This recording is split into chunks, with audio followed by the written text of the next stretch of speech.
നമുക്ക് അമരത്വത്തിൻ്റെ കഥ വായിക്കാം. മരിച്ചവരുടെ കഥ നമ്മൾ വായിച്ചിട്ട് കാര്യമില്ലല്ലോ, അവരൊക്കെ പോയില്ലേ ഇവിടുന്ന്. നാനാഖ്യാന കഥാചിത്രം വിനോദേന വിചാരം ചെയ്യണം. ഈ വായിച്ചങ്ങനെ കളയരുത്.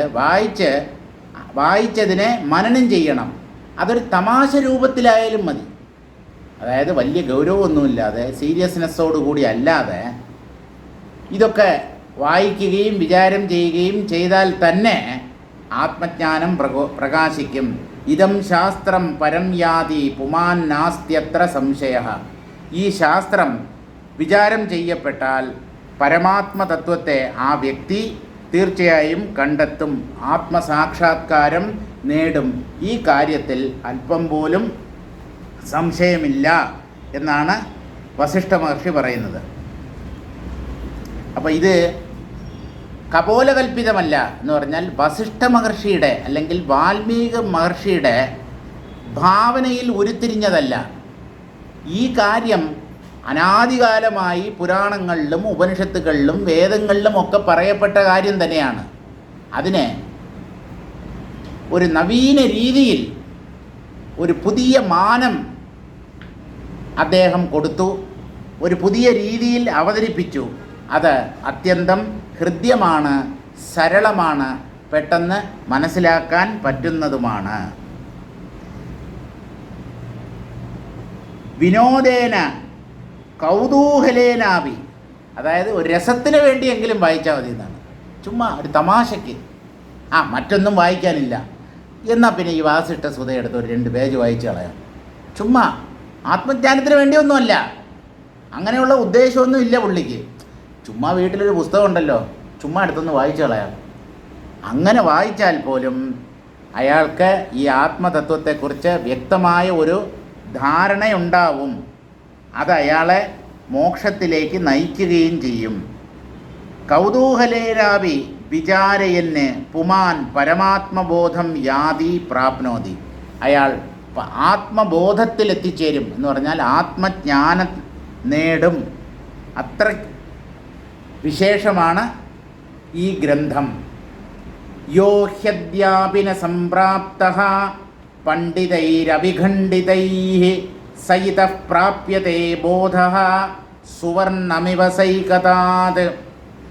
വീണ്ടും പറയുന്നു, നിങ്ങൾ എത്രയോ ഗ്രന്ഥങ്ങൾ വായിച്ചിട്ടും നിങ്ങൾക്ക് ആത്മതത്വം ഉള്ളിൽ പ്രകാശിച്ചില്ല. എന്തൊക്കെയോ പഠിച്ചു, ഭഗവത്ഗീത പഠിച്ചു, ദശോപനിഷത്ത് പഠിച്ചു, ബ്രഹ്മസൂത്രം പഠിച്ചു, പഞ്ചദശി പഠിച്ചു, ഇങ്ങനെയുള്ള പ്രശസ്തങ്ങളായ ശാങ്കര കൃതികൾ അധ്യയനം ചെയ്തു. ഇങ്ങനെയുള്ള അനേകം കൃതികൾ പഠിച്ചിട്ടും ഈ ആത്മജ്ഞാനം ഉള്ളിൽ പ്രകാശിക്കാത്തവർ, ഈ ആത്മജ്ഞാനം അത് ഇതുവരെ പ്രകാശിച്ചില്ല, അങ്ങനെ ഒരു കുണ്ഠിതമോ പരിഭവമോ ഉള്ളവർ ഈ പുസ്തകം വായിക്കട്ടെ എന്നാണ്. ഇത് വായിക്കൂ. വായിച്ചിട്ടും ആത്മജ്ഞാനം ലഭിച്ചില്ലെങ്കിൽ അപ്പോൾ നിങ്ങൾക്ക് പരാതി പറയാം. അങ്ങനെ ഒന്നും സംഭവിക്കില്ല. പരാതി പറയേണ്ട ഒരു സാഹചര്യം ഉണ്ടാവില്ല.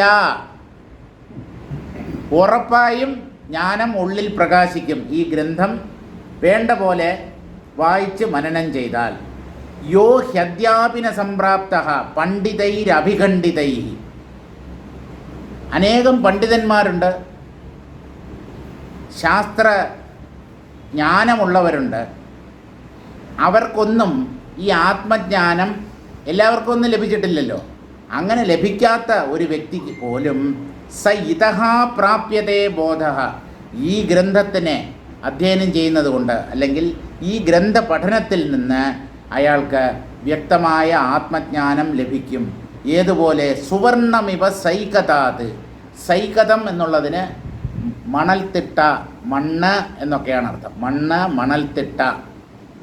സൈകതത്തിൽ നിന്ന് സ്വർണം എങ്ങനെയാണോ ഒരാൾ നേടുന്നത്, അതായത് ഈ സ്വർണം എപ്പോഴും സ്വർണ്ണത്തരികൾ മൺതരികളുടെ ഒപ്പം ചേർന്ന് മിക്സായിട്ടാണ് കിടക്കുന്നത്. അപ്പോൾ ആ മണൽത്തരികളുടെ ഇടയ്ക്ക് നിന്നും സ്വർണ്ണത്തരികളെ വേർതിരിച്ചെടുക്കണം. അങ്ങനെയാണ് ഈ കോളാർ ഖനികളിൽ നിന്നുമൊക്കെ സ്വർണ്ണം എക്സ്ട്രാക്ട് ചെയ്യുന്നത്. കർണാടകയിലാണ് ഈ കോളാർ സ്വർണ്ണഖനിയാണ്. അതുപോലെ ദക്ഷിണാഫ്രിക്കയിലെ ജോഹന്നസ്ബർഗ് എന്ന് പറയുന്ന ഒരു സ്ഥലമുണ്ട്. അവിടെ നിന്നും ധാരാളം സ്വർണം ഉത്പാദിപ്പിക്കുന്നുണ്ട്, അവിടുത്തെ ആ മണ്ണിൽ നിന്നും. അതുപോലെ ഇതൊക്കെ ഓരോന്നും ഓരോ സ്ഥലത്തിൽ നിന്ന് ലഭിക്കും. വൈഡൂര്യം, നവരത്നങ്ങളിൽ ഒന്നാണ് വൈഡൂര്യം. ഈ വൈഡൂര്യം നെടുമങ്ങാട്, ആരെങ്കിലും ഉണ്ടോ നെടുമങ്ങാടുകാർ? നെടുമങ്ങാട് ഈ പണ്ട് ഇപ്പോഴും കിട്ടുന്നുണ്ടോയെന്ന് എനിക്കറിയില്ല. അവിടെ ഉള്ള ആ മണ്ണിൽ നിന്നും വൈഡൂര്യത്തിൻ്റെ തരികൾ ധാരാളമായി ലഭിച്ചിരുന്നു എന്ന് ഞാൻ ഏതോ ഒരു പുസ്തകത്തിൽ വായിച്ചിട്ടുണ്ട്.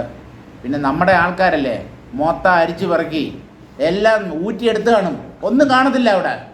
നമുക്ക് എന്തെങ്കിലും ഒരു വിശേഷപ്പെട്ട ഒന്നും ഒരിടത്തുണ്ടോ എന്നുണ്ടെങ്കിൽ അതിനെ മൊത്തം ചൂഷണം ചെയ്ത് അത് മൊത്തം, അതായത് അതിൻ്റെ അവശിഷ്ടം ഒന്നും ഇല്ലാത്ത രീതിയിൽ മൊത്തമായി ഊറ്റിയെടുത്ത് കളയും. എന്ത് ചെയ്യുക, മനുഷ്യൻ്റെ പണത്തിലുള്ള ആർത്തിയാണ്. സുവർണമിവ സൈകതാത് പണ്ഡിതൈഹി സർവശാസ്ത്രജ്ഞൈരപി യോ ബോധഃ അദ്യാപിന സംപ്രാപ്ത. പണ്ഡിതന്മാർ, ശാസ്ത്രജ്ഞന്മാർ എന്ന് പറഞ്ഞാൽ അധ്യാത്മശാസ്ത്ര കോവിദന്മാർ, അധ്യാത്മശാസ്ത്രം പലതും അധ്യയനം ചെയ്തവർ, അങ്ങനെയുള്ള വ്യക്തികളിൽ ആരാണോ അദ്യാപി ഈ നിമിഷം വരെയും, അല്ലെങ്കിൽ അവർ പല പുസ്തകങ്ങൾ വായിച്ചതിന് ശേഷവും ജ്ഞാനം പ്രകാശിക്കാതെ ഇരിക്കുന്നത്, അല്ലെങ്കിൽ ജ്ഞാനം നേടാത്തത്, യോ ബോധഃ അദ്യാപിന സംപ്രാപ്ത സ ഇതഃ അസ്മാച്ഛാസ്ത്രാത് പ്രാപ്യതേ. അങ്ങനെയുള്ള ഒരു വ്യക്തിക്ക് ഈ ഗ്രന്ഥ അധ്യയനത്തിലൂടെ തീർച്ചയായും ആത്മാവിനെക്കുറിച്ച് വ്യക്തമായ ഒരു ധാരണ ലഭിക്കും. ആത്മാവിനെക്കുറിച്ച് വ്യക്തമായ ധാരണയില്ലാതെ ആത്മജ്ഞാനം പ്രകാശിക്കില്ല. ഏതൊരു വസ്തുവിനെയും നമ്മൾ സാക്ഷാത്കരിക്കുന്നതിന് മുമ്പ് അതിനെക്കുറിച്ച് വ്യക്തമായ ഒരു ധാരണ വേണം. ഞാൻ അന്വേഷിക്കുന്നത് എന്താണ് എന്ന് പോലും അറിയാതെ നമ്മൾ അന്വേഷണം തുടർന്നാൽ ആ അന്വേഷണം ഒരിടത്തും ചെന്നെത്തില്ല. അപ്പോൾ ഞാൻ തേടുന്നത് എന്തിനെയാണ്, ആ ആത്മാവിൻ്റെ സ്വരൂപം എന്താണ്, അതിനെ എവിടെയാണ് അന്വേഷിക്കേണ്ടത്, എങ്ങനെയാണ് അതിൽ ചെന്നെത്തുക, ഇങ്ങനെയുള്ള കാര്യങ്ങളിൽ വ്യക്തതയുണ്ടാവാതെ അന്ധമായി അന്വേഷിച്ചിട്ട് കഥയില്ല. എങ്ങനെ അന്വേഷിക്കണം, എവിടെ അന്വേഷിക്കണം എന്നുള്ള കാര്യങ്ങളൊക്കെ വ്യക്തമായി പറഞ്ഞു തരുന്ന ഒരു ശാസ്ത്രമാണ് ഈ യോഗവാസിഷ്ഠം എന്ന് പറയുന്നത്. അതുകൊണ്ട് ഈ ശാസ്ത്ര പഠനം അയാൾക്ക് തീർച്ചയായും ആത്മജ്ഞാനം നേടിത്തരും. യഥാ സുവർണാകരേ ക്ഷാളനേന വിവേചിതാത് സൈകതാത് സുവർണം പ്രാപ്യത്തെ തദ്വത്. സുവർണാകരേ ക്ഷാളനേന, ഈ സ്വർണ്ണത്തരികൾ മൺതരികളുമായിട്ട് കൂടിക്കലർന്നാണ് കിടക്കുക. അപ്പോൾ അതിന് ആ മണ്ണിനെ ആദ്യം കൊണ്ടുവന്ന് നല്ലപോലെ കഴുകും. അതിലുള്ള ചെളിയോ അഴുക്കോ അങ്ങനെയുള്ള മാലിന്യങ്ങളെല്ലാം നല്ലപോലെ കഴുകി ശുദ്ധമാക്കി ആ മൺതരികളുടെ ഇടയിൽ നിന്നാണ് സ്വർണ്ണത്തരികളെ വേർതിരിച്ചെടുക്കുന്നത്. അതുപോലെ വിവേചിതാത്, ഈ ശാസ്ത്രം ആത്മതത്വത്തെ വ്യക്തമായി പ്രതിപാദിക്കുന്നു എന്നുള്ള കാര്യത്തിൽ തർക്കമില്ല. പക്ഷേ ഇത് പഠിക്കുന്നവന് വിവേകമുണ്ടാവണം. ആത്മ അനാത്മ ഇത് രണ്ടിനെയും വേർതിരിച്ചറിയാനുള്ള ഒരു കഴിവ് ഈ പഠിതാവിന് ഉണ്ടെങ്കിൽ, വായിക്കുന്ന വ്യക്തിക്ക് അല്ലെങ്കിൽ ശ്രോതാവിന് ഉണ്ടെങ്കിൽ മാത്രമേ പഠിക്കുന്നത് കൊണ്ടും കേൾക്കുന്നത് കൊണ്ടും പ്രയോജനമുള്ളൂ. അവിവേകി ഈ യോഗവാസിഷ്ടം 10,000 തവണ വായിച്ച് പഠിച്ചാലും ഒരു പ്രയോജനവും ഉണ്ടാവില്ല. കാരണം ഈ ആത്മാവിനെ കണ്ടെത്താൻ സഹായിക്കുന്ന പ്രധാനപ്പെട്ട ഘടകം വിവേകമാണ്. നിത്യാനിത്യ വസ്തു വിവേകം സാധന ചതുഷ്ടയ സമ്പത്തിലെ ഒന്നാമത്തെ ഘടകം. ആ വിവേകമില്ലാതെ, ആ വിവേകം ഉണ്ടെങ്കിൽ ആത്മാവിനെയും അനാത്മാവിനെയും എങ്ങനെയാണ് വിവേചിച്ചറിയേണ്ടത് എന്നുള്ള കാര്യം ഈ വാസിഷ്ഠം പറഞ്ഞു തരും. പക്ഷേ അടിസ്ഥാനപരമായി തന്നെ വിവേകം എന്ന ഗുണവിശേഷം ഇല്ലാത്ത ഒരു വ്യക്തി എത്ര പ്രാവശ്യം ഈ യോഗവാസിഷ്ഠം വായിച്ചാലും എത്ര കാലം കേട്ടാലും അയാൾക്ക് അതുകൊണ്ട് കാര്യമായ പ്രയോജനമൊന്നും ഉണ്ടാവില്ല. അതുകൊണ്ട് വിവേകമുള്ളവരായി വേണം ഇങ്ങനെയുള്ള ഗ്രന്ഥങ്ങളെ സമീപിക്കാൻ. വിവേകികൾക്ക് മാത്രമാണ് ഈ ഗ്രന്ഥങ്ങൾ പ്രയോജനപ്പെടുക. യഥാ സുവർണാകരെ ക്ഷാളനേന വിവേചിതാത് സൈകതാത് സുവർണം പ്രാപ്യത്തെ തദ്വത്. മണൽത്തരികളുടെ ഇടയിൽ നിന്നും സ്വർണ്ണത്തരികളെ വേർതിരിച്ചെടുക്കുന്നത് എങ്ങനെയോ അതുപോലെയാണ് ജഡദൃശ്യങ്ങളുടെ മധ്യത്തിൽ നിന്നും ബോധത്തെ വേർതിരിച്ച് മനസ്സിലാക്കുക എന്ന് പറയുന്നത്. മുഞ്ചാദിഷീകാമിവ എന്നാണ് ഉപനിഷത്ത് പറയുന്നത്. മുഞ്ഞപ്പുല്ല്, ആ മുഞ്ഞപ്പുല്ല് എന്ന് പറയുമ്പോൾ അതിൻ്റെ നടുക്ക്, അതായത് ഒരു നേർത്ത നാളം പോലെ ഉണ്ടാവും. അത് പതുക്കെ ഇങ്ങനെ വിടർത്തി അതിൻ്റെ ഉള്ളിലുള്ള താമര നൂല് പോലെ നേർത്ത ഒന്നിനെ അകത്തുള്ള ആ ഭാഗത്തെ പൊട്ടാതെ പതുക്കെ ഇങ്ങനെ ഊരിയെടുക്കണം. സൂചിയിൽ നൂല് കോർക്കുക എല്ലാവരെ കൊണ്ടും പറ്റില്ല. ഞാനൊക്കെ ഒരുപാട് കഷ്ടപ്പെട്ടിട്ടുണ്ട്. 3ാം ക്ലാസ്സിൽ തയ്യൽ ക്ലാസ് എന്ന് പറഞ്ഞിട്ടൊരു ക്ലാസ് ഉണ്ടായിരുന്നു. ഇപ്പം അതൊന്നുമില്ല, എല്ലാം പോയി. തയ്യലും ഇല്ല, ഒന്നുമില്ല. ഇപ്പോൾ ഇങ്ങനെ മണൽത്തരികളുടെ മധ്യത്തിൽ നിന്നും സ്വർണ്ണത്തരികളെ ശ്രദ്ധാപൂർവം വേർതിരിച്ചെടുക്കുന്നത് പോലെയാണ് ജഡബോധങ്ങളുടെ മിശ്രിതത്തിൽ നിന്ന് ബോധത്തെ വേർതിരിച്ച് മനസ്സിലാക്കേണ്ടത്. ശാസ്ത്രകർത്തരി മന്തവ്യം ന കദാചന കുത്രചിത് ശാസ്ത്രാർത്ഥയേവ തന്നിത്യം യുക്തിയുക്താനുഭൂതിതേ.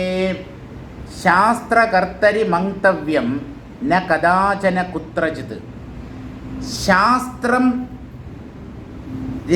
രചിച്ച അല്ലെങ്കിൽ ശാസ്ത്രകർത്താവായ ഒരാളിലാണ് നമ്മൾ വിശ്വാസം അർപ്പിക്കേണ്ടത്. നമ്മുടെ ഗുരുനാഥൻ എന്ന് പറഞ്ഞ ഒരാൾ അംഗീകരിച്ചു കഴിഞ്ഞാൽ അദ്ദേഹത്തെ സർവാത്മനാ ശരണം പ്രാപിക്കണം. അല്ലാതെ ഗുരുനാഥ അങ്ങ് ഏതൊക്കെ കൃതികളാണ് പഠിച്ചത്, എങ്ങനെയാണ് ഈ ആത്മജ്ഞാനം നേടിയത്? അപ്പോൾ അദ്ദേഹം പറയും, ഞാൻ ഭഗവത്ഗീത, പഞ്ചദശി ഇങ്ങനെയുള്ള കൃതികളൊക്കെ വായിച്ചു പഠിച്ചിട്ടുണ്ട്. അപ്പോൾ അങ്ങ് ഈ കൃതികളൊക്കെ വായിച്ച് ആണല്ലോ ഈ ആത്മജ്ഞാനം നേടിയത്.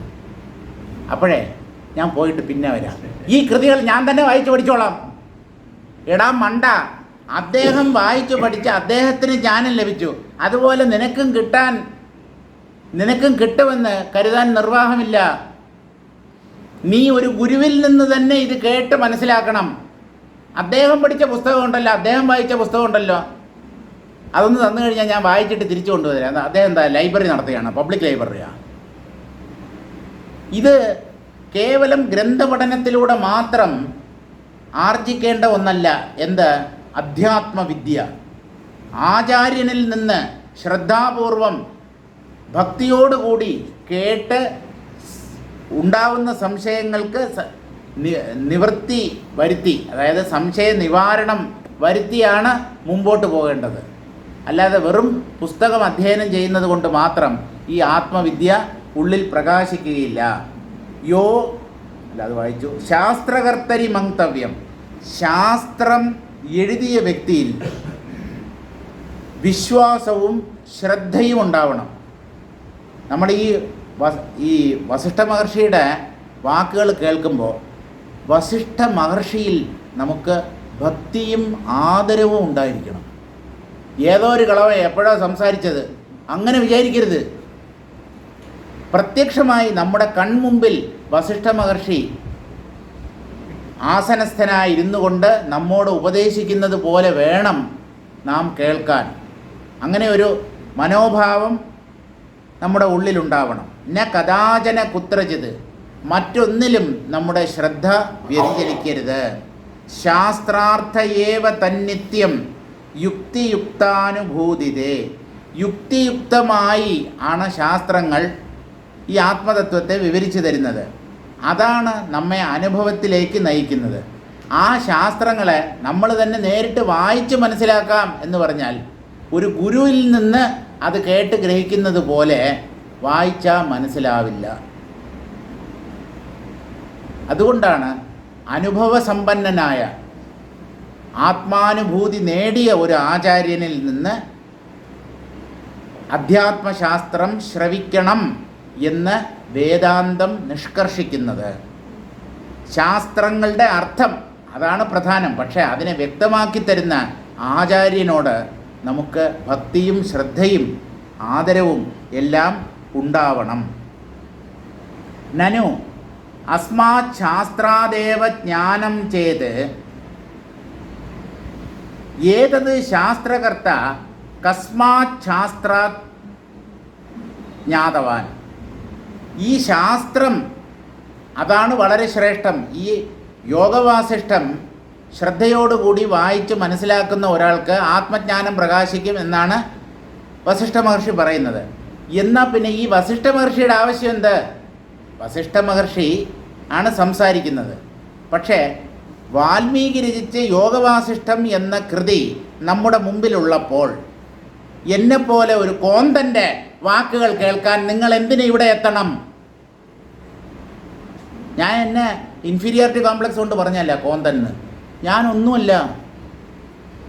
എന്തോ ഒരു ഈശ്വരാനുഗ്രഹം, ഈശ്വര കടാക്ഷം, ഇതൊക്കെ വായിച്ച് കുറേയൊക്കെ മനസ്സിലായതുപോലെ എനിക്ക് തോന്നുന്നു. അത് ഞാൻ നിങ്ങളുമായി പങ്കുവയ്ക്കുന്നു. അത്ര മാത്രമേ സംഭവിക്കുന്നുള്ളൂ. അല്ലാതെ ഞാൻ ആരപ്പാ? സർവവ്യാപകമായ ആത്മതത്വത്തെ പറഞ്ഞ് നിങ്ങളെയൊക്കെ ബോധ്യപ്പെടുത്താൻ മാത്രം ബുദ്ധിശക്തി എനിക്കുണ്ടെന്ന് ഞാൻ ഒരിക്കലും കരുതുന്നില്ല. അങ്ങനെ ഒരു ധാരണ എൻ്റെ ഉള്ളിലില്ല.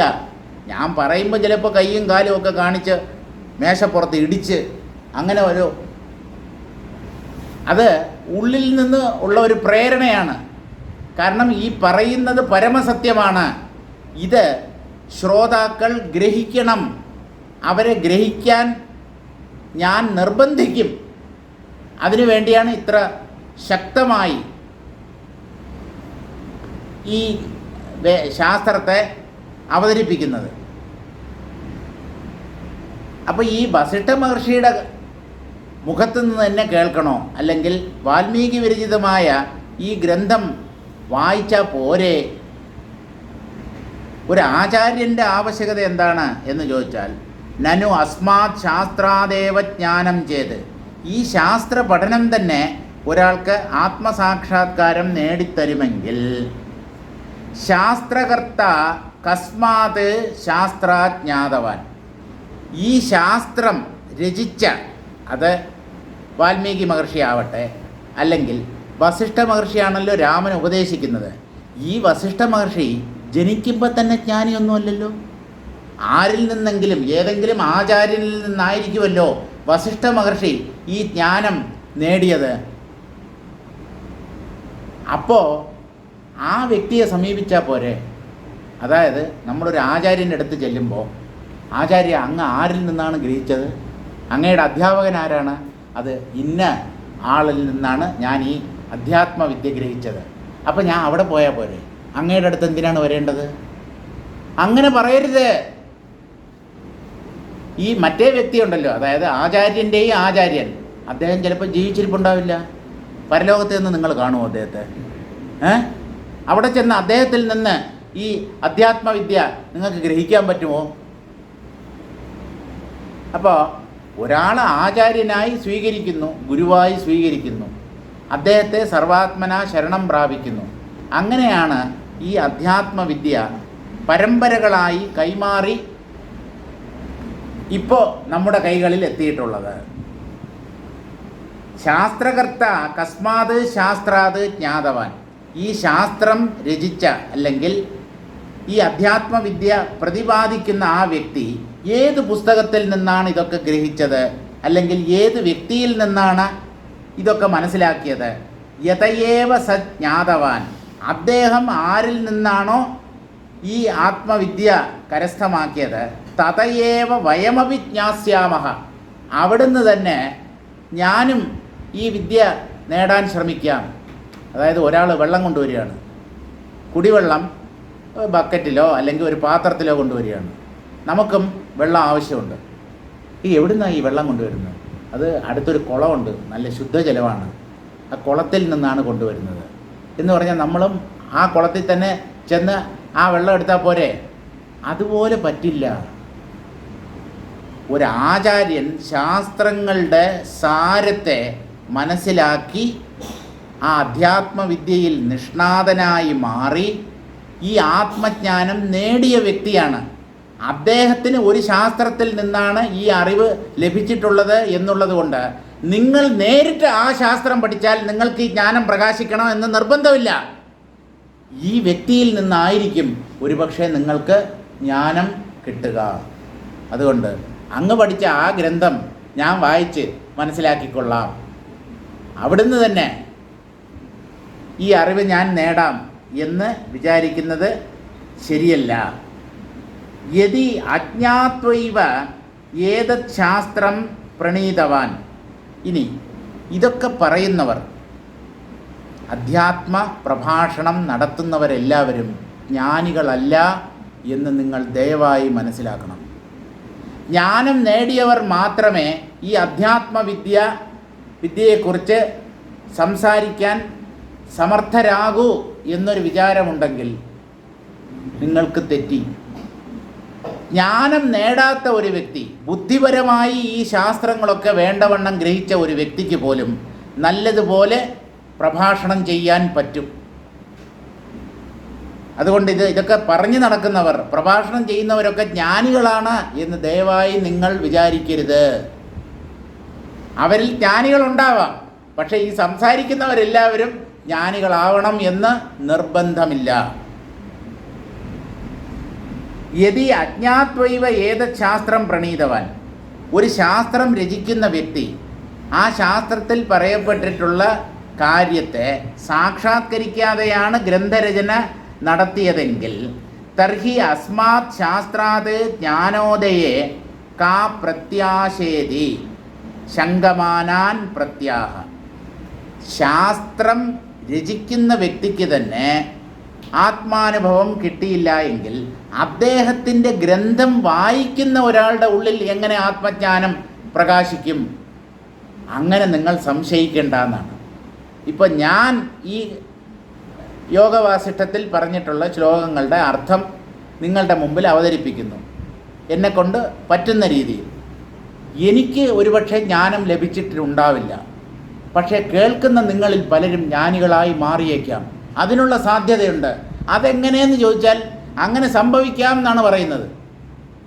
അതുകൊണ്ട് ഈ സംസാരിക്കുന്ന വ്യക്തി അല്ലെങ്കിൽ ഗ്രന്ഥരചന നടത്തിയ ആ ഗ്രന്ഥകാരൻ അദ്ദേഹം ജ്ഞാനിയാണോ അത് നിങ്ങൾ അന്വേഷിക്കേണ്ട കാര്യമില്ല. അദ്ദേഹം പറയുന്ന കാര്യത്തിൽ നിങ്ങൾക്ക് വിശ്വാസമുണ്ടോ? അദ്ദേഹത്തിൻ്റെ വാക്കുകളിൽ നിങ്ങൾക്ക് വിശ്വാസമുണ്ടോ? ആ വിശ്വാസം ആത്മജ്ഞാനം നിങ്ങൾക്ക് നേടിത്തരും. ഗുരുവിലുള്ള അചഞ്ചലമായ വിശ്വാസം. ഗുരു ഒരുപക്ഷെ ജ്ഞാനം നേടിയ വ്യക്തിയായിരിക്കത്തില്ല. ആ ഗുരുവിലുള്ള വിശ്വാസം അത് അത്ഭുതങ്ങൾ പ്രവർത്തിക്കും. പല അത്ഭുതങ്ങളും കാണിക്കാനുള്ള ശക്തി ആ ആചാര്യനിലുള്ള വിശ്വാസത്തിനുണ്ട്. പണ്ടൊരു കഥ കേട്ടിട്ടില്ലേ? ഒരു ശിഷ്യൻ ഒരു മഹർഷിക്ക് രാവിലെ പാല് കൊണ്ടു കൊടുക്കും. അപ്പോൾ ഈ ശിഷ്യരല്ല, അദ്ദേഹം ഒരു കറവക്കാരനാണ്, പാൽ കച്ചവടം നടത്തുന്ന ഒരാളാണ്. അപ്പോൾ അദ്ദേഹം ഒരു നദിയുടെ അക്കരെയാണ് താമസിക്കുന്നത്. അപ്പോൾ രാവിലെ ഒരു വള്ളത്തിലോ മറ്റോ തുഴഞ്ഞ് ആണ് അദ്ദേഹം പാല് ഇക്കരെയുള്ള ഈ മഹാത്മാവിൻ്റെ വീട്ടിൽ കൊണ്ടുവന്ന് കൊടുക്കുന്നത്. അപ്പോൾ ഒരു ദിവസം ഭയങ്കര ഒഴുക്കായിരുന്നു. അപ്പോൾ ഇദ്ദേഹത്തിന് വള്ളം തുഴഞ്ഞിങ്ങോട്ട് എത്താൻ പറ്റിയില്ല. പിന്നെ ഒഴുക്കൊക്കെ കുറഞ്ഞ് കുറേ വൈകിയാണ് ഈ മഹാത്മാവിൻ്റെ അടുക്കലെത്തിയത്. അപ്പോൾ അദ്ദേഹം ചോദിച്ചു, എന്താ ഇന്ന് വൈകിയത്? ഈ പാൽക്കാരൻ പറഞ്ഞു, അല്ല, അത് ആറ്റിലെ ഒഴുക്ക് വളരെ ശക്തമായിരുന്നു, അതുകൊണ്ട് എനിക്ക് പെട്ടെന്ന് ഇങ്ങോട്ട് വരാൻ പറ്റിയില്ല, ഒഴുക്ക് കൂടുതലായതുകൊണ്ട്. അപ്പോൾ അതിന് ഈ ഗുരുനാഥൻ പറഞ്ഞു, ഒഴുക്ക് കൂടുതലാണെന്ന് പറഞ്ഞിട്ട് നീ പാല് കൊണ്ടുവരാൻ താമസിച്ചു? ഞാൻ എന്നോട് പറഞ്ഞിട്ടുണ്ടല്ലോ രാമനാമത്തിൻ്റെ മഹിമ. രാമരാമ എന്ന് ഉച്ചരിച്ചുകൊണ്ട് വെള്ളത്തിൽ ഇറങ്ങിക്കഴിഞ്ഞാൽ വെള്ളത്തിലെ ഒഴുക്ക് കുറയും, ആ ആഴം കൂടിയ ഭാഗങ്ങളിലുള്ള വെള്ളം താഴോട്ട് പോകും, നിനക്ക് സുഖമായിട്ട് നടന്നു തന്നെ ഈ നദി കടന്നു വരാൻ പറ്റും. രാമനാമം ഉള്ളപ്പോൾ നീ എന്തിനാണ് മറ്റ് ഉപായങ്ങൾ ആശ്രയിക്കുന്നത് എന്ന് ചോദിച്ചു. ഈ പാവം പാൽക്കാരൻ അതങ്ങ് വിശ്വസിച്ചു. കാരണം ഒരു മഹാത്മാവാണ് പറഞ്ഞിരിക്കുന്നത്. അടുത്ത ദിവസം ഇതുപോലെ നല്ല ഒഴുക്കുണ്ടായിരുന്നു.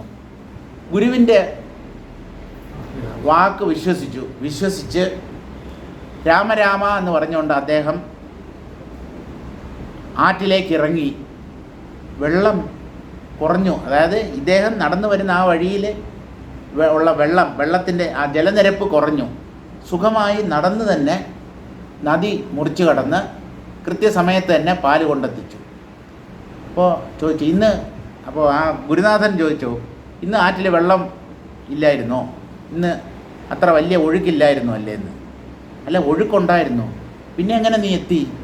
അല്ല, അങ്ങ് പറഞ്ഞല്ലോ രാമനാമം ഉച്ചരിച്ചുകൊണ്ട് ഇങ്ങോട്ട് കടന്നാൽ ആ നദിയുടെ ആ ജലനിരപ്പ് തനിയെ താഴും, നടന്ന് തന്നെ നദി കടന്നു വരാൻ പറ്റുമെന്ന് പറഞ്ഞല്ലോ.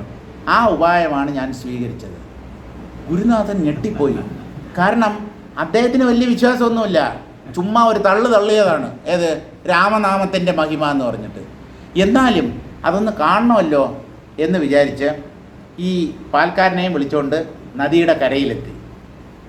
അപ്പോൾ ഒന്ന് കാണിച്ചേ നോക്കട്ടെ എങ്ങനെയാണ് രാമനാമം ഉച്ചരിച്ചുകൊണ്ട് താൻ ഈ നദിയിലേക്ക് ഇറങ്ങിയത്. അപ്പോൾ അദ്ദേഹം ആ പാൽക്കാരൻ രാമ രാമ രാമ എന്ന് ഉച്ചരിച്ചുകൊണ്ട് നദിയിലേക്ക് ഇറങ്ങി. ജലനിരപ്പ് ഇങ്ങനെ താണു വന്നു. അയ്യോ, രാമനാമത്തിന് ഇത്രയും മഹിമയുണ്ടോ എന്ന് പറഞ്ഞിട്ട് ഇദ്ദേഹം എന്ത് ചെയ്തെന്നറിയാമോ?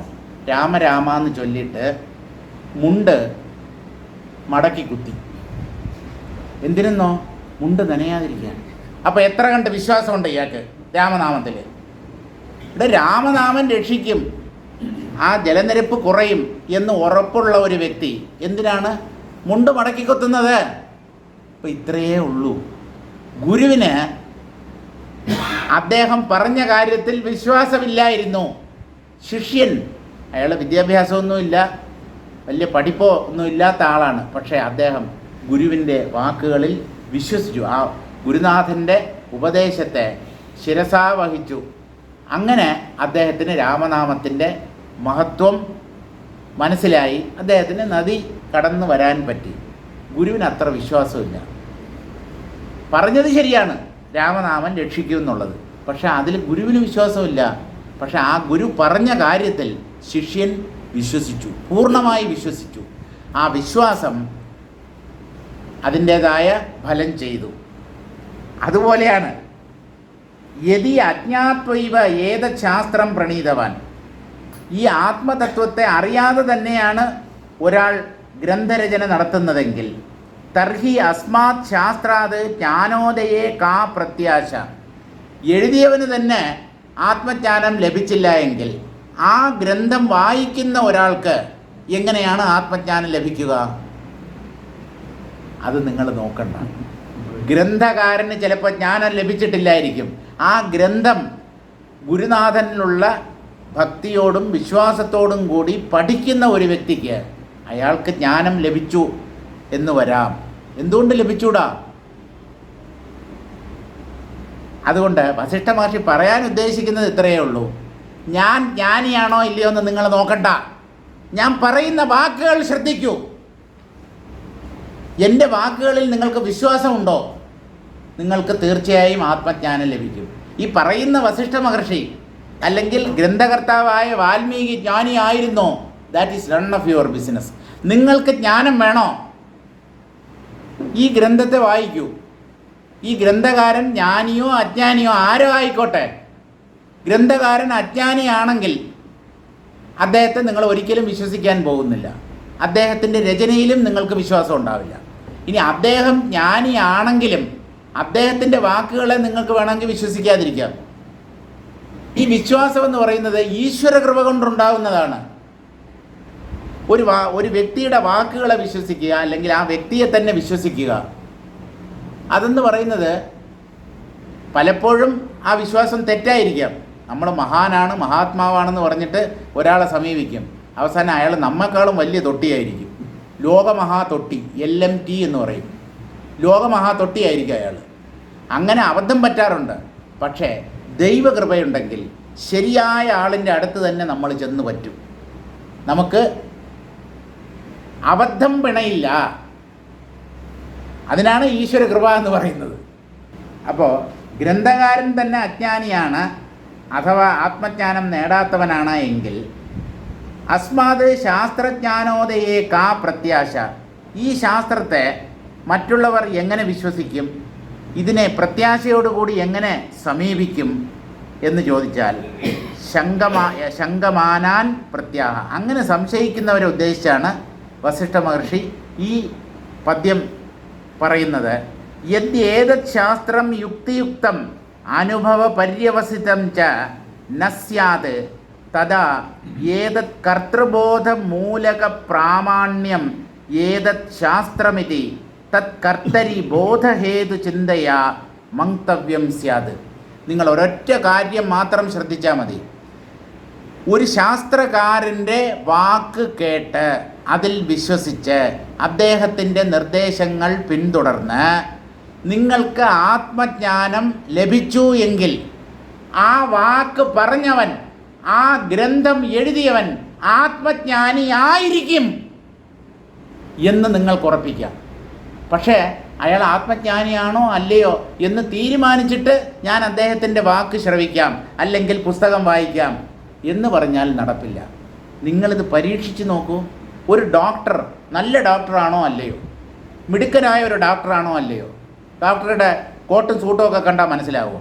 അദ്ദേഹത്തിൻ്റെ പ്രിസ്ക്രിപ്ഷൻ, അദ്ദേഹം ഒരു മരുന്ന് കുറിച്ച് തരുന്നു, ആ മരുന്ന് കഴിച്ച് നമ്മുടെ അസുഖം മാറിയാൽ അപ്പോൾ നമുക്ക് പറയാം അദ്ദേഹം മിടുക്കനായ ഒരു ഡോക്ടറാണ്. ശരിയായ മരുന്നാണ് അദ്ദേഹം തന്നത്, പെട്ടെന്ന് തന്നെ രോഗം മാറി. അതുപോലെ ഞാൻ ജ്ഞാനിയാണോ ഇല്ലയോ അതൊന്നും നിങ്ങൾ നോക്കണ്ട എന്നാണ് വസിഷ്ഠ മഹർഷി പറയുന്നത്. യതി ഏതത് ശാസ്ത്രം യുക്തിയുക്തം, യുക്തിയുക്തമായിട്ടാണ് ഇതിൽ കാര്യങ്ങൾ അവതരിപ്പിക്കപ്പെട്ടിട്ടുള്ളത്, അതിനെ പിന്തുടർന്ന് നിങ്ങൾ മുമ്പോട്ട് പോകൂ. നിങ്ങൾക്ക് ആത്മജ്ഞാനം ലഭിക്കുന്നു എങ്കിൽ പിന്നെ നിങ്ങൾക്ക് ആരെയും സംശയിക്കേണ്ട കാര്യമില്ല. ഈ വാക്കുകളെയും നിങ്ങൾ അവിശ്വസിക്കേണ്ട. ആ വാക്കുകൾ ആരിൽ നിന്നാണോ, ആരുടെ മുഖത്തിൽ നിന്നാണോ പുറത്തേക്ക് വന്നത്, ആ വ്യക്തിയെയും നിങ്ങൾ സംശയിക്കേണ്ട കാര്യമില്ല. നിങ്ങൾക്ക് പ്രയോജനം കിട്ടിയില്ലേ? അല്ലാതെ ആദ്യമേ തന്നെ ഗ്രന്ഥകാരൻ ജ്ഞാനിയാണോ അല്ലയോ എന്നൊന്നും അന്വേഷിക്കേണ്ട കാര്യമില്ല. യുക്തിയുക്തം അനുഭവപര്യവസിതം ച ന സ്യാത് തഥാ ഏതത് കർത്തൃബോധമൂലക പ്രാമാണ്യം ഏതത് ശാസ്ത്രം. നിങ്ങൾക്ക് ആത്മജ്ഞാനം ഈ ഗ്രന്ഥപഠനത്തിലൂടെ ലഭിക്കുമെങ്കിൽ തത് കർത്തരി ബോധഹേതു ചിന്തയാ മങ്തവ്യം സ്യാത്. ഇത് എഴുതിയ ആളും ആത്മജ്ഞാനിയായിരിക്കും എന്ന് നിങ്ങൾക്ക് അപ്പോൾ തീരുമാനിക്കാവുന്നതാണ്. അല്ലാതെ ആദ്യമേ തീരുമാനിച്ചിട്ടേ ഞാനിത് പഠിക്കൂ എന്ന് ശാഠ്യം പിടിക്കരുത്. അസ്മിംസ്തു ശാസ്ത്രേ സ്വതോ യുക്തി സഹസ്രയുക്തേ അനുഭൂതിതേ ച സതി. ഈ ശാസ്ത്രമെന്ന് പറയുന്നത് ആയിരക്കണക്കിന് യുക്തികൾ ഉൾക്കൊള്ളുന്നതാണ്. ഇത് ആത്മജ്ഞാന അനുഭൂതി പകർന്നു തരുന്നതാണ്. അങ്ങനെയുള്ളപ്പോൾ സ്വാനുഭവേനൈവ സർവശങ്കാ നിവൃത്തേഹേ, ഇത് പഠിച്ച് ഈ ആത്മതത്വത്തെ നിങ്ങൾ വ്യക്തമായി സാക്ഷാത്കരിക്കുമ്പോൾ പിന്നെ നിങ്ങൾക്ക് ഒരു സംശയവും ഉണ്ടാവില്ല. ഈ ഗ്രന്ഥത്തിൽ പറയപ്പെട്ടിട്ടുള്ളതെല്ലാം സത്യമാണ്. ഈ ഗ്രന്ഥം രചിച്ചയാൾ ആയിരിക്കണം. കാരണം ഒരു അജ്ഞാനിയിൽ നിന്ന് ഇങ്ങനെയുള്ള വാക്കുകൾ ബഹിർഗമിക്കാറില്ല എന്ന് നിങ്ങൾക്ക് സ്വയം തീരുമാനിക്കാം. അങ്ങനെ നിങ്ങളുടെ സകല സംശയങ്ങളും ദൂരീകരിക്കപ്പെടും. തത്രൈവ തൻ മജ്ജനം നിത്യം യുക്തം.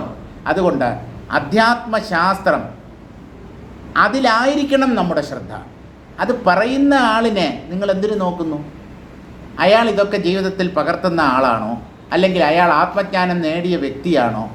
അതൊന്നും നമ്മൾ നോക്കേണ്ട കാര്യമില്ല. അദ്ദേഹം പറയുന്നതിൽ എന്തെങ്കിലും കഴമ്പുണ്ടോ? അതുകൊണ്ട് നമുക്കെന്തെങ്കിലും പ്രയോജനം നേടാൻ കഴിയുമോ? അങ്ങനെ ആ വാക്കുകളിൽ മാത്രം ശ്രദ്ധ കേന്ദ്രീകരിച്ച് വേണം മുന്നോട്ട് പോവാൻ. തൻ മജ്ജനം നിത്യം യുക്തം. വാക്കുകളിലാവണം, അല്ലെങ്കിൽ ആ ഗ്രന്ഥത്തിൽ പറയപ്പെട്ടിട്ടുള്ള വിഷയത്തിലാവണം നമ്മുടെ ശ്രദ്ധ. അതിലാണ് നമ്മൾ മുങ്ങേണ്ടത്. ശാസ്ത്ര അർത്ഥം, ആ വാക്കുകളുടെ അർത്ഥം പറയപ്പെടുന്ന വിഷയം, അതിലാണ് നമ്മൾ മഗ്നരായി കഴിയേണ്ടത്. ന ശാസ്ത്രകർത്തരി, ശാസ്ത്രം എഴുതിയാൾ, അയാൾ ആരോ ആയിക്കോട്ടെ, അയാൾ ഏത് ജാതിയിലോ ഏത് മതത്തിലോ പെട്ട വ്യക്തി ആയിക്കോട്ടെ, അദ്ദേഹം ജ്ഞാനിയോ അജ്ഞാനിയോ ആരോ ആയിക്കോട്ടെ, അദ്ദേഹം പറയുന്ന കാര്യം അത് യുക്തിയുക്തമായിട്ടാണ് അദ്ദേഹം പറയുന്നത്.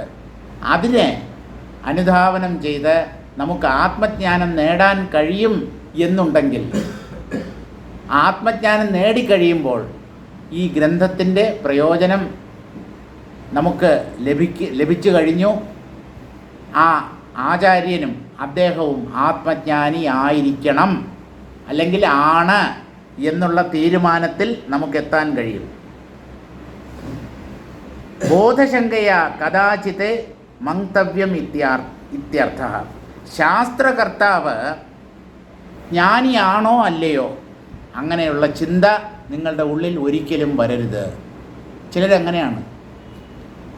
ഒരാൾ എന്തെങ്കിലും ഒന്ന് സംസാരിക്കുന്നു, ഇപ്പം ഞാൻ തന്നെ യോഗവാസിഷ്ടം വായിക്കുന്നു, എന്തോ എന്നെക്കൊണ്ട് പറ്റുന്ന രീതിയിൽ ഞാൻ അർത്ഥം പറയുന്നു. ഇപ്പം നിങ്ങളിൽ ഒരാൾ എന്നെ സമീപിച്ച് ചോദിക്കണം, അതൊക്കെ ഇരിക്കട്ടെ സാറേ, അങ്ങ് ആത്മജ്ഞാനം നേടിയ വ്യക്തിയാണോ? ഈ ആത്മതത്വത്തെ അങ്ങ് സാക്ഷാത്കരിച്ചിട്ടുണ്ടോ എന്ന് എന്നോട് ചോദിച്ചാൽ ആത്മാർത്ഥമായി ഞാൻ മറുപടി പറയും, ഇല്ല. ഇപ്പം സാക്ഷാത്കരിക്കാത്ത അങ്ങേക്ക് ഇതൊക്കെ പറയാൻ എന്തവകാശം? അവകാശം ഇല്ല എന്നാണ് നിങ്ങൾ കരുതുന്നതെങ്കിൽ നിങ്ങൾ എൻ്റെ പ്രഭാഷണത്തിന് വരണ്ട. എൻ്റെ അവകാശത്തെ ചോദ്യം ചെയ്യാൻ ശ്രോതാക്കൾക്ക് അവകാശമില്ല. ഞാൻ പറയുന്നത് സത്യമാണ്. ഞാൻ ഒരുപക്ഷെ ആത്മജ്ഞാനം നേടാത്ത വ്യക്തിയായിരിക്കാം. നിങ്ങൾ അത് നോക്കണ്ട. ഈ ഗ്രന്ഥം, ഈ അധ്യാത്മശാസ്ത്രം, അതിൽ മായം കലർന്നിട്ടില്ല. അത് പച്ചയായ സത്യമാണ്. ഈ പകല് പോലെ സത്യമായ ആത്മതത്വത്തെയാണ് ഈ ഗ്രന്ഥം പ്രതിപാദിക്കുന്നത്. അതിനെ ഞാൻ എന്നെക്കൊണ്ട് പറ്റുന്ന രീതിയിൽ വ്യാഖ്യാനിക്കുന്നു, നിങ്ങൾക്ക് പറഞ്ഞു തരുന്നു. ഞാൻ ആത്മജ്ഞാനി ആണെങ്കിലെന്ത്, അല്ലെങ്കിലെന്ത്? അതുകൊണ്ട് നിങ്ങൾക്ക് എന്താ പ്രയോജനം? നിങ്ങളിത് കേൾക്കൂ, മനസ്സിലാക്കൂ, അനുധാവനം ചെയ്യൂ. അങ്ങനെ നിങ്ങൾ മോക്ഷം നേടണം. ആ പ്രയോജനം, ആ ലാഭം, അതിൽ മാത്രമായിരിക്കണം നിങ്ങളുടെ ശ്രദ്ധ. വക്താവ് ജ്ഞാനിയാണോ അല്ലയോ എന്നുള്ള കാര്യം ശ്രോതാവ് അന്വേഷിക്കേണ്ട കാര്യം ഇല്ല എന്നാണ് വസിഷ്ഠ മഹർഷിയുടെ തീരുമാനം. ആചാര്യനെ അളക്കാൻ ഒരിക്കലും നമ്മൾ ശ്രമിക്കരുത്. ഒരാൾ ആചാര്യനായി അംഗീകരിച്ചു കഴിഞ്ഞാൽ ഇദ്ദേഹം ഈ ജ്ഞാനം നേടിയ ആളാണോ? ഇദ്ദേഹത്തിന് ആത്മസാക്ഷാത്കാരം ലഭിച്ചിട്ടുണ്ടോ? അല്ല, ഉണ്ടെങ്കിലെന്ത്, ഇല്ലെങ്കിലെന്ത്? അതുകൊണ്ട് ആചാര്യൻ്റെ വാക്കുകളിൽ മാത്രമായിരിക്കണം നമ്മുടെ ശ്രദ്ധ. നമുക്ക് ഇന്നത്തേക്ക് നിർത്താം. തുടർന്നുള്ള ശ്ലോകങ്ങൾ നാളെ വായിക്കാം.